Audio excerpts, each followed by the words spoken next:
Hello everyone, this is Ekta and welcome back to my YouTube channel Expressive Commerce. So आज हम start करने वाले हैं second chapter principles of management का third part, जो कि होगा साइंटिफिक मैनेजमेंट के बारे में. सो आइए सबसे पहले समझते हैं कि साइंटिफिक मैनेजमेंट का मीनिंग क्या है. So it refers to that management which thinks that by scientifically analysing work it would be possible to find one best way to do it. What does it mean कि हमें scientifically चीज़ों को analyse करना है. Scientifically मतलब balanced और practical तरीके से कि काम कैसे हो रहा है.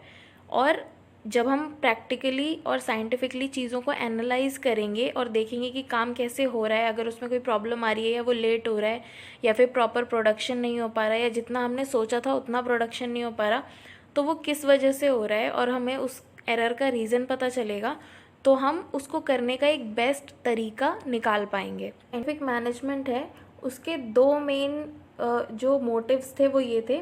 फर्स्ट था वर्कर्स की एफिशिएंसी को बढ़ाना. ये जो डिज़ाइन किया गया था साइंटिफिक मैनेजमेंट, ये स्पेशली डिज़ाइन किया गया था फैक्ट्री एरिया के लिए और प्रोडक्शन एक्टिविटीज़ के लिए, कि वहाँ पर जो वर्कर्स काम करते हैं वो एक्चुअली उनकी एफिशिएंसी को इंक्रीज़ किया जा सके.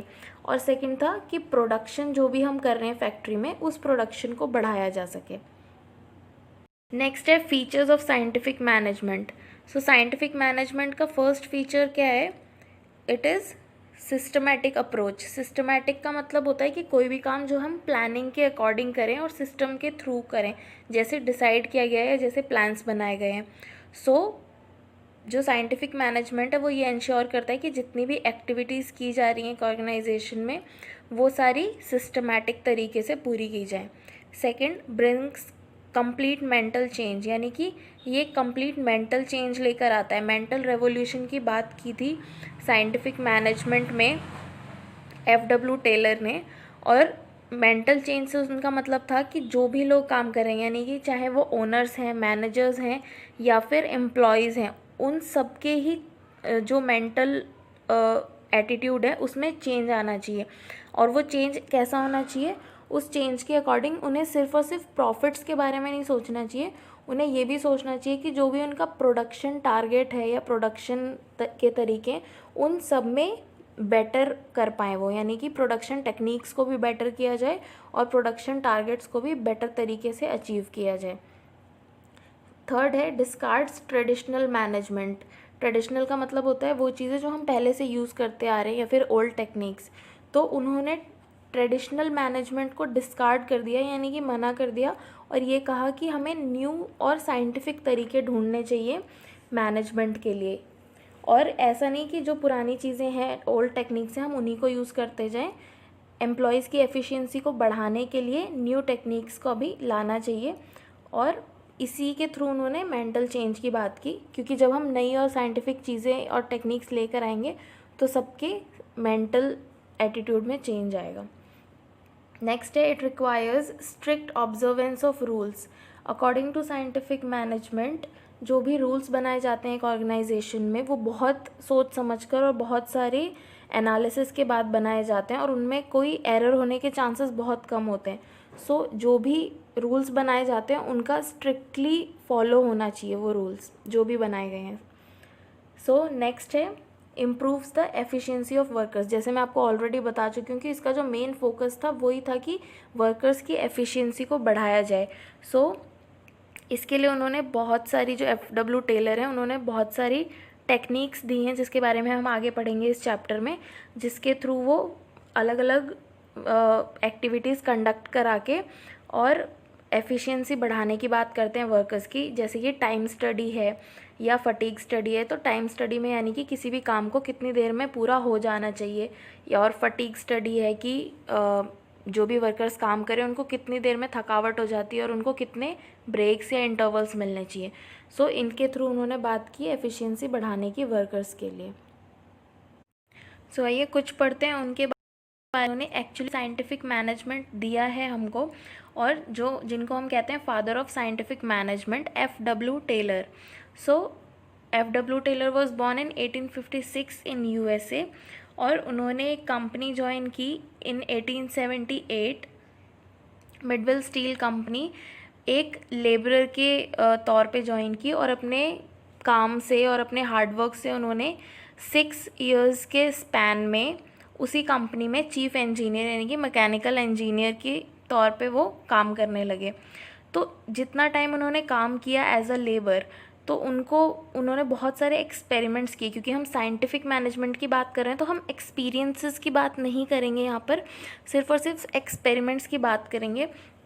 और उन्होंने इस पीरियड में बहुत सारे एक्सपेरिमेंट्स किए और इस कंक्लूजन पे आए कि जो भी लेबर्स काम कर रहे हैं, जितना काम एक्चुअली उन्हें करना चाहिए उतना काम वो नहीं कर रहे हैं। सो इस प्रॉब्लम को सॉल्व करने के लिए उन्होंने बहुत सारे सजेशंस दिए और मैनेजमेंट को एक साइंटिफिक आउटलुक दिया। और नेक्स्ट है कि primary concern about the efficiency of workers and optimum utilisation of resources. जो उनका मेन फोकस था वो था कि एफिशिएंसी को बढ़ाया जाए वर्कर्स की, और जो भी हमारे पास रिसोर्सेज अवेलेबल हैं उनका ऑप्टिमम और बेस्ट यूटिलाइजेशन हो। और उनकी जो भी टेक्निक्स हैं वो ऑब्जर्वेशंस और एक्सपेरिमेंट्स पे बेस्ड हैं। प्रिंसिपल्स हैं 4। तो फर्स्ट प्रिंसिपल है science not rule of thumb का मीनिंग होता है कि पुरानी बातों को मानना या फिर ट्रेडिशनल चीज़ों को ही मानते चले जाना। सो उन्होंने कहा कि साइंस यानी कि वो चीज़ जो प्रैक्टिकल होती है और एक्सपेरिमेंटेड होती है उसको फॉलो करें, ना कि रूल ऑफ थंब को, कि हमें टाइम टाइम पे एक्सपेरिमेंट्स करते रहने चाहिए और न्यू टेक्निक्स डेवलप करते रहने चाहिए, सो दैट हमारा काम करने का तरीका और भी ज़्यादा बेटर होता जाए और ईजी होता जाए। और हमें ओल्ड टेक्निक्स को ही हमेशा फॉलो नहीं करते रहना चाहिए। सेकंड है harmony not Discord. Harmony not Discord का मीनिंग ये है कि जो भी एटमॉस्फेयर है हमारे ऑर्गेनाइजेशन का वो हार्मनीफुल होना चाहिए, यानी कि जो भी मैनेजमेंट है हमारा और जो लेबर है, इन दोनों को ही ये पता होना चाहिए कि एक दूसरे के बिना इनका जो गोल है वो अचीव नहीं हो सकता। अगर मैनेजमेंट नहीं होगा किसी ऑर्गेनाइजेशन में तो सिर्फ लेबर्स के थ्रू काम नहीं हो सकता और ऑब्जेक्टिव अचीव नहीं हो सकता, और अगर लेबर्स नहीं होंगे तो सिर्फ मैनेजमेंट अकेले प्रोडक्शन नहीं कर पाएगा। सो इन दोनों ही पार्ट्स को ये पता होना चाहिए कि लेबर और मैनेजमेंट दोनों ही बहुत रिस्पॉन्सिबल हैं हार्मनी और जो ऑब्जेक्टिव है हमारा वो अचीव करने के लिए। सो टेलर ने इसी को कहा है कि मेंटल रेवोल्यूशन आना चाहिए, यानी कि उनके मेंटल एटीट्यूड में चेंज आना चाहिए और उनको इसके थ्रू आपस के जो भी कॉन्फ्लिक्ट्स हैं या फिर आर्ग्यूमेंट्स हैं वो सब ख़त्म करके ऑर्गेनाइजेशन के बेनिफिट के लिए और अपने बेनिफिट के लिए काम करना चाहिए मिलके। नेक्स्ट है कोऑपरेशन नॉट इंडिविजुअलिज्म। कोऑपरेशन का मतलब हम सबको पता है कि मिलजुल कर काम करना है, एक साथ एक दूसरे को कोऑपरेट करके काम करना। इंडिविजुअलिज्म का मतलब होता है कि अकेले, मतलब एक इंडिविजुअल। सो इंडिविजुअलिज्म नहीं होना चाहिए, क्योंकि एक ऑर्गेनाइजेशन में लोग ग्रुप्स में काम करते हैं और बहुत अलग अलग लोग काम करते हैं, तो उन सब में एक म्यूचुअल कोऑपरेशन होना चाहिए।